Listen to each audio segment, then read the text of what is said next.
तमाम सियासी जमातें election commission of Pakistan से बार बार इंतखाबात मुकर्रर वक्त पर कराने का मुतालबा कर रही थी। इलेक्शन कमीशन से मुतालबा किया जा रहा था कि इंतखाबात की तारीख का ऐलान जल्द अज जल्द किया जाए, जिसके बाद गुज़श्ता रोज ही साबिक secretary election commission of Pakistan और मौजूदा मुआविन खुसूसी वज़ीर आला पंजाब कुंवर दिलशाद ने दावा किया था कि इलेक्शन जनवरी के आखिरी हफ्ते में होने का इम्कान है।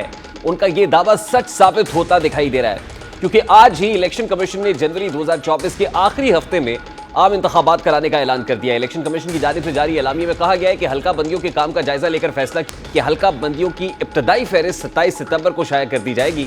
इलेक्शन कमीशन के एलामिये में कहा गया है कि हल्का बंदियों पर एतराज़ात और तजावीज़ की समाअत के बाद 30 नवंबर को हतमी फहरिस्त जारी की जाएगी और इस एलामिये के मुताबिक हतमी फहरिस्त के 54 दिन बाद जनवरी के आखिरी हफ्ते में आम इंतखाबात कराए जाएंगे। हतमी फहरिस्त के बाद 54 दिन का इलेक्शन प्रोग्राम होगा। अब इलेक्शन कमीशन ऑफ पाकिस्तान जनवरी के आखिरी हफ्ते में इंतखाबात का शेड्यूल दे रहा है।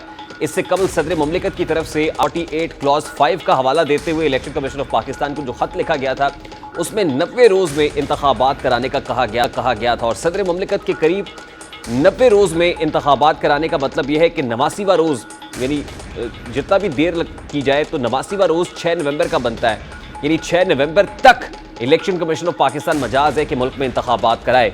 मगर इलेक्शन कमीशन ऑफ पाकिस्तान ने हल्का बंदियां का जवाब बनाकर डीलिमिटेशन सेंसस के बाद करने के बाद जो हतमी फहरिस्त है उसकी शाया करने की तारीख बताई और फिर कहा है कि उसके 54 दिन के अंदर अंदर इलेक्शंस कराने हैं और वो जनवरी का आखिरी हफ्ता बनता है। अब एक तरफ इलेक्शन कमीशन ऑफ पाकिस्तान एक गैर मुबहम सी बात कर रहा है, जनवरी का आखिरी हफ्ता कह रहा है, कोई तारीख नहीं दे रहा। दूसरी तरफ सदर मुमलिकत ने जो खत इलेक्शन कमीशन ऑफ पाकिस्तान को लिखा वो अपने तौर पर एक मुबहम सा खत था, उसके अंदर भी किसी तारीख की अनाउंसमेंट नहीं हुई। तो अब होगा क्या इंतखाबात पर भी जो गहरे बादल मंडला रहे हैं, मतलब छटेंगे नहीं, वो भी मुबहम सा होता हुआ नजर आ रहा है। इस पर बात करेंगे। इस वक्त साबिक सरबराह फैफन और इलेक्शन एक्सपर्ट सरवर बारी साहब ने हमें ज्वाइन किया है। अस्सलाम वालेकुम बारी साहब, बहुत बहुत शुक्रिया आपके वक्त के लिए। बारी साहब, सबसे पहले तो ये कहिएगा कि इलेक्शन कमीशन ऑफ पाकिस्तान कहता है कि जनवरी के आखिरी हफ्ते में, यानी अगले बरस जनवरी के आखिरी हफ्ते में इंतखाबात हो सकते हैं।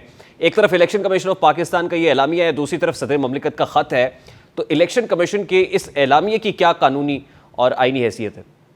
देखिए जी, बुनियादी तौर पर मैं समझता हूँ कि इलेक्शन कमीशन ने ऐलान किया है, उसकी कोई आईनी हैसियत तो बिल्कुल नहीं है, क्योंकि सदर मुमलिकत 48(5)(a) के तहत जो है डेट दे चुके हैं और उनका ही अख्तियार है, ये सवाबदीद है कि वो इलेक्शन भी, और उनके ऊपर भी पाबंदी है कि वो 90 दिन के अंदर 90 दिन के बाद नहीं, 90 दिन के अंदर अंदर इंतखाबात की डेट का ऐलान जो है वो होना चाहिए था और उन्होंने कर दिया था। अब इलेक्शन कमीशन की आइन और कानून के तहत ये जिम्मेदारी थी कि वो 90 दिन के अंदर जो उन्होंने डेट दी है, 7 नवंबर है या 6 नवंबर है, उसके अंदर अंदर इलेक्शन शेड्यूल का ऐलान करते थे। वो तो प्रैक्टिकली नहीं हो सका ना सर। उसके बाद सीसीआई का इजलास हुआ, फिर एंडोर्समेंट मिल गई, इलेक्शन कमीशन ऑफ पाकिस्तान को भी जवाब मिल गया इलेक्शन एक्ट की सूरत में भी। लेकिन सीसीआई का इजलास पहले भी हो सकता था, जानबूझ के इंतजार किया। आप बजा कह रहे हैं, आप बिल्कुल दुरुस्त फरमा रहे हैं, हो सकता था, ताखीर हुई। फिर इलेक्शन एक्ट में तरमीम का जवाब भी पेश किया जाता है ना कि सेक्शन 57 के अंदर तरमीम के बाद जो है वो इलेक्शन कमीशन ऑफ पाकिस्तान का इख्तियार है। अब सदर मुमलिकत ने भी तारीख तो अनाउंस नहीं की, उन्होंने भी कंसल्टेटिव सा एक लेटर दिखा जिसमें ये लगता था कि शायद एतराफ है कि इलेक्शन कमीशन ऑफ पाकिस्तान ही हतमी तारीख का ऐलान करेगा, और ये था कि बिल्ली के गले में घंटी पहले कौन बांधेगा। अब इलेक्शन कमीशन ने बांध दी है। सदर मुमलिकत ने वाज़े डेट दी है, इलेक्शन कमीशन ने अभी भी डेट नहीं दी। उन्होंने महज ये कहा है कि जनवरी के आखिर में इंतखाबात करवाए जाएंगे।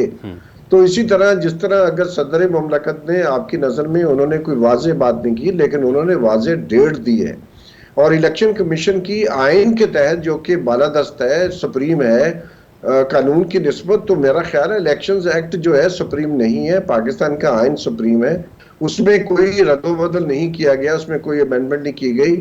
तो बेसिकली तो ये बुनियादी बात जो है, फंडामेंटल बात ये है कि इलेक्शन कमीशन को चाहिए था कि वो 7 नवंबर से पहले करवाता।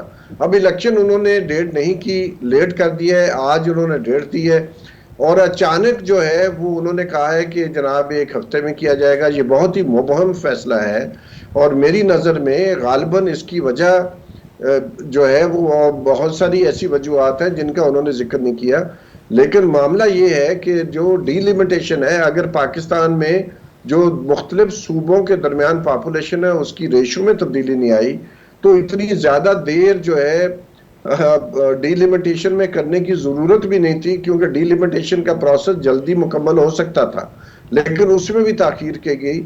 और हमें यह भी मालूम है कि मई में चूंकि प्रोविजनल रिजल्ट दिए गए थे और फाइनल रिजल्ट भी मई में भी हो सकते थे, सीसीआई का इजलास तो बिल्कुल मैं समझता हूं और बहुत सारे माहिरीन की नजर में भी यही है कि सीसीआई का इजलास में 2 चीफ मिनिस्टर ऐसे थे जिनकी कोई आईनी और ठीक है कानूनी बारी साहब, अब हैसियत नहीं एट है। दिस पॉइंट इन टाइम देखिए, इलेक्शन कमीशन ऑफ पाकिस्तान का फैसला भी बड़ा मुबहम है, सदर मुमलिकत का लिखा गया खत भी बड़ा मुबहम है। तो जो इलेक्शंस के ऊपर जो बादल मंडला रहे हैं, इंतखाबात से मुतालिक गैर वाज़ेह सिचुएशन है, कैफियत है, क्या उनका होना भी अब आपको मुबहम दिखाई दे रहा है? जी, मुझे तो लगता है कि ये सिर्फ इसलिए किया गया है कि एक तो ये जो केसेस हैं सुप्रीम कोर्ट के अंदर, उसको प्रीएम्प्ट करने की कोशिश की गई है। दूसरा गालबन ये भी हो सकता है कि काकड़ साहब वहाँ यूएन और न्यूयॉर्क में बैठे हैं। बहुत सारे हमें मालूम है कि बहुत सारी ताकतें जो पाकिस्तान को इमदाद देती हैं वो मुसलसल पूछ रही हैं कि इलेक्शंस पाकिस्तान में कब होंगे। हर शख्स की जुबान पर, हर डिप्लोमेट की जुबान पर एक ही सवाल है कि पाकिस्तान की इलेक्शंस कब होंगे भी या नहीं होंगे, अगर होंगे तो क्या फ्री एंड फेयर होंगे। तो मेरा ख्याल है वो दबाव कम करने के लिए अचानक इन्होंने एक मुबहम फैसला किया है और उसकी वजह से मजीद अबहम पैदा हुआ है। तो मेरा अपना ख्याल है कि ज्यादा पॉलिटिकल डिसीजन है रादर देन टेक्निकल। बहुत बहुत शुक्रिया सरवर बारी साहब, साबिक सरबराह फाफन इलेक्शन एक्सपर्ट हमारे साथ मौजूद थे। और